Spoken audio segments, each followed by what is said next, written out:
안녕하세요. 안상현입니다. 오늘 제목이 이제 내면을 본다, 그 내용에 대한 건데요. 제가 생각한 내용들을 한번 정리를 좀 해보도록 하겠습니다. 뭐 여러 가지 내면에 대한 이야기, 특히 저는 또 이제 애니어그램을 공부하는 사람 입장에서 애니어그램에서도 내면에 대한 부분에 어떤 강조가 많이 나오죠. 본질에 대한 이야기, 내면에 대한 이야기, 어, 내면을 본다라는 것은 어떤 의미일까요? 한번 살펴보겠습니다. 첫 번째 개념은 음, 우리가 바삐 삶을 살아가다 보면 자기 자신을 잘 돌아보지가 못하죠. 외부 자극, 외부 환경에 나를 맡겨서 이제 그런 어떤 활동들에 집중돼 있기 때문에 내가 지금 어떤 행동을 하고 있는지, 내가 지금 어떤 생각을 하는지, 내가 지금 어떤 감정에 빠져 있는지를 잘 못 볼 수가 있어요. 그래서 첫 번째는 나의 행동, 그리고 나의 생각, 그리고 나의 감정을 보는 단계가 내면을 보는 겁니다. 이제 이럴 때 해야 되는 건 일단 하던 일을 좀 멈춰야 되겠죠. 뭐 명상이라든가 산책, 글쓰기, 이렇게 자기 자신에게 집중할 수 있는 최소한의 공간과 시간이 필요합니다. 그래야 내가 지금 내 안에서 어떤 것들이 벌어지고 있는지를 들여다볼 수 있겠죠. 그 내면을 본다라는 것에 있어서 첫 번째 단계는 바로 나의 행동을 돌아보고 나의 생각을 보고 나의 감정을 보는 거다. 이렇게 말씀드릴 수가 있고요. 두 번째는 그러면 내가 그 행동을 왜 했는지, 그리고 이러한 생각을 어떤 이유에서 하고 있는지, 그리고 나의 이런 감정은 어떤 욕구나 동기로부터 발생된 것인지, 이렇게 한 번 더 내면을 들여다보는 거죠.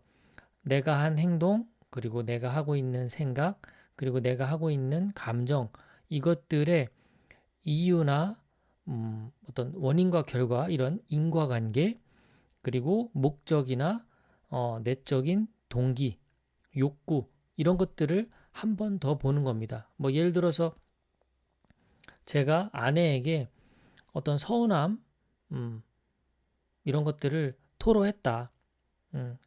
서운함을 토로했다. 그러면 내가 아내에게 서운한 감정을 느꼈다라는 것을 제가 본 거죠.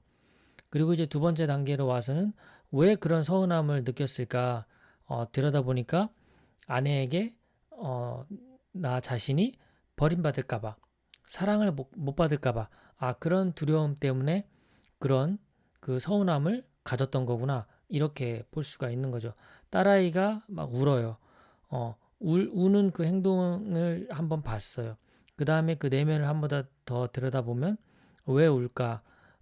아빠와 헤어지면 홀로 남겨진 아빠를 생각하니까 슬퍼서 그 다음에 한 번 더 들어가 본다면 아빠와 함께 재미있게 시간을 더 보내고 싶어서 그런 시간을 못 보낼까 봐 두려워하는 뭐 이런 것들이 첫 번째 단계와 두 번째 단계의 내면을 보는 겁니다. 그러니까 명상이나 뭐 산책, 글쓰기 이런 것들을 통해서 첫 번째, 두 번째 단계를 내면을 들여다볼 수 있는 기회가 생기죠.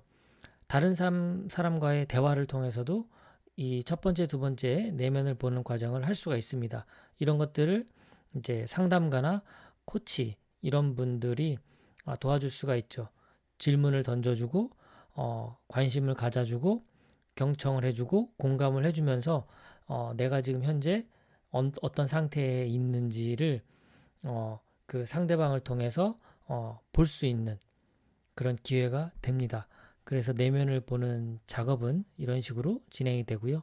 이제 한 번 더 내면을 들여다볼 필요가 있는데요. 이것은 받아들이는 사람과 받아들이지 못하는 사람이 있을 겁니다. 우리 인간은 영혼육에 대한 이야기는 제가 앞서서 미리 올려놓은 영상이 있는데요. 애니어그램에서도 본질에 대한 부분, 실제에 대한 부분 이야기가 있습니다. 성격은 실제가 아니죠. 성격은 실제로부터 왜곡된 모습입니다. 흔히 거짓자라고 하죠. 그럼 참자는 뭘까요? 내면을 본다라는 것을 통해 이제 마지막 세 번째 단계로 들어서게 됩니다. 거짓자라고 한다면 아주 쉽게 이야기한다면 우리의 생각, 감정에 의해서 만들어진 그 모든 것이라고 보면 되고요. 또 다른 말로는 다른 사람을 의식해서 외부 환경을 의식해서 만들어낸 모든 것들은 다 거짓자라고 보면 됩니다. 참자 입장에서는 내가 어떠해야 한다라는 규정이 그런 틀은 존재하지 않기 때문이죠. 그냥 나는 나로 존재하는 그냥 영어로 하자면 I am 하고 뒤에가 없는 거예요. 그냥 나는 나로 존재하는 거지 I am 하고 뒤에 뭐가 존재하는 순간 그것은 만들어낸 자아가 되는 거예요. 소위 거짓 자아가 되는 거죠. 물론 한 가지 예외는 있습니다. 어떤 신앙적인 측면에서 참자라고 한다면 뭐 한 줄로 또 정리를 한다면 결국은 내 안에 그런 성령, 신성, 본성이 있음을 깨닫는 것이죠. 그래서 그분으로부터 내가 참 사랑을 받고 있는 그런 존재다라는 인식, 이것은 바로 참자의 모습이라고 볼 수가 있겠죠. 그 단계까지 가지 않더라도 일단 내가 어떤 거짓자에 휘둘리고 있다라는 것을 알 수 있는 방법이 있는데요. 그 아주 쉬운 방법 중에 하나가 나 자신을 조금 더 객관적으로 보는 법입니다. 말하자면 메타 인지 능력을 적극적으로 활용해서 내가 지금 어떤 감정, 어떤 생각, 그리고 어떤 행동에 빠져 있고 집착하고 있는지를 알 수 있는 방법이거든요. 그냥 쉽게 생각하면 뭐뭐구나예요, 구나. 나 자신에 대해서 객관적으로 바라보는 법, 이렇게 표현하는 거죠. 그러니까 나는 우울해. 이렇게 끝나지 말고 나는 우울함을 느끼고 있구나. 이렇게 표현하는 겁니다. 나는 지금 슬픔을 느끼고 있구나. 이렇게 표현하는 거죠. 나는 새로운 선택을 앞두고 두려워하고 있구나. 난 지금 몹시 두려워. 난 지금 몹시 절망스러워. 이렇게 끝내버리면 그냥 나는 그 거짓자 전체로 형성된 내가 돼버리거든요. 그런데 이 거짓자 입장에서는 그렇게 만들고 싶어요. 그래서 그렇게 유혹을 합니다. 너는 지금 그런 상태라고. 하지만 우리는 그런 거짓 자아로만 구성된 사람이 아니거든요. 인간이 아니거든요. 이렇게 한번 해보는 거죠. 또 나는 직장에서 잘릴까봐 걱정하고 있어. 이렇게 마무리 짓지 말고 나는 직장에서 잘릴까봐 걱정하는 그런 생각을 하고 있구나. 이렇게 바라봐 준다면 조금 더 나를 객관적으로 보게 됩니다. 그러니까 지금 여기서 말씀드리고 싶은 건 우리 생각과 감정은 나 자신이 아니라는 거예요. 이런 슬픔과 두려움과 어떤 걱정하는 생각, 이런 것들은 어딘가로부터 올라와요.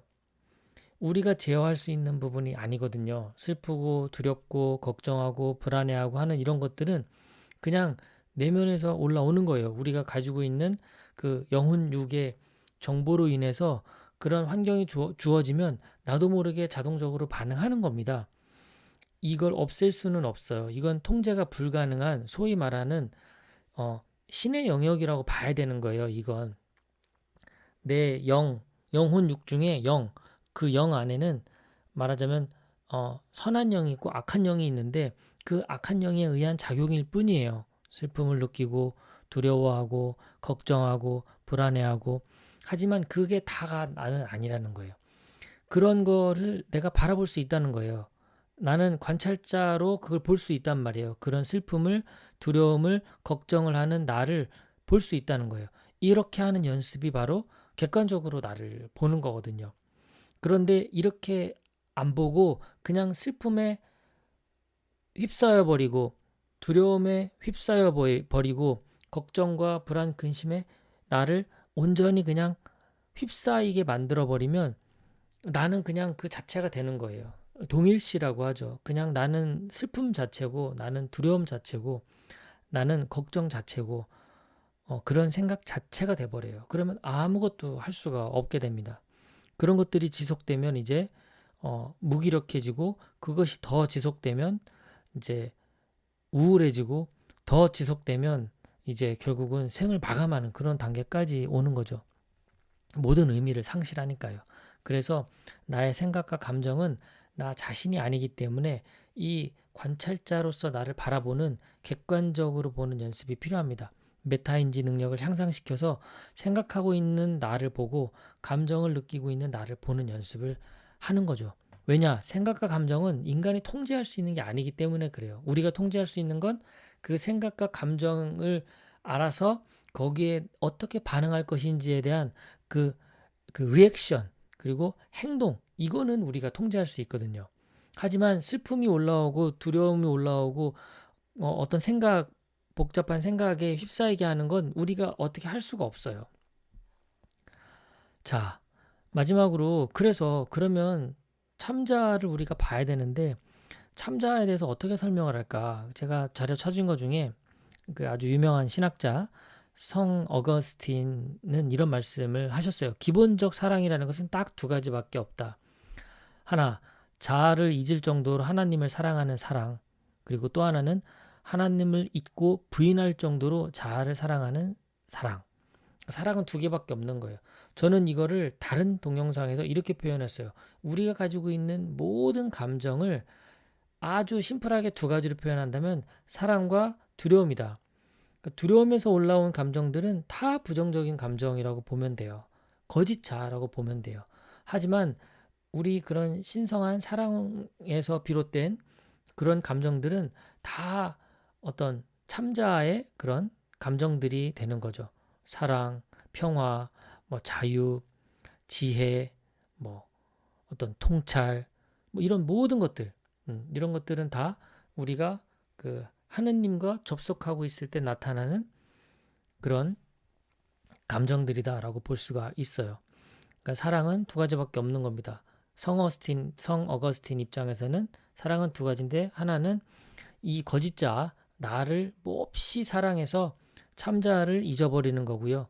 또 하나는 참자를 몹시 사랑해서 나의 거짓자를 잊어버리는 것이다. 그러니까 결국 우리는 거짓자와 참자 사이에서 여기 어느 한 스펙트럼에 존재하는 거예요.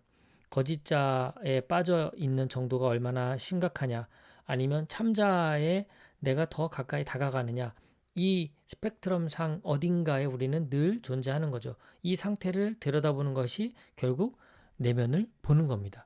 그래서 명상도 하고 글쓰기도 하고 산책도 하고 이렇게 자기만의 시간, 어떤 외부의 자극들을 좀 차단하고 자기 내면을 들여다보는 시간이 하루에 반드시 10분씩이라도 우리가 가져야만 하는 이유가 여기에 있는 거죠.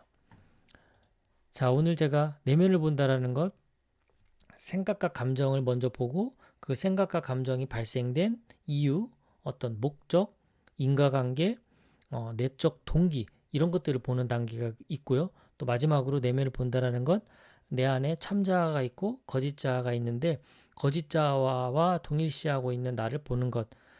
그래서 참자의 그런 사랑을 회복하는 것. 우리가 아까 감정이라는 것은 복잡하지만 결국은 두 개의 스펙트럼 사이에 있다.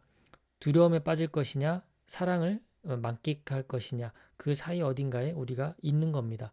참자를 회복할수록 우리는 더 하느님에 가까운 내 안에 하느님을 더 회복한 그런 단계가 되는 거고, 거짓자 어떤 성격이나 정체성, 가치관 뭐 이런 것들을 내가 동일시하고 사랑을 하면 할수록 내 안에 참자 어떤 신성 성령으로부터 멀어지는 것이다. 이렇게 볼 수가 있을 것 같습니다.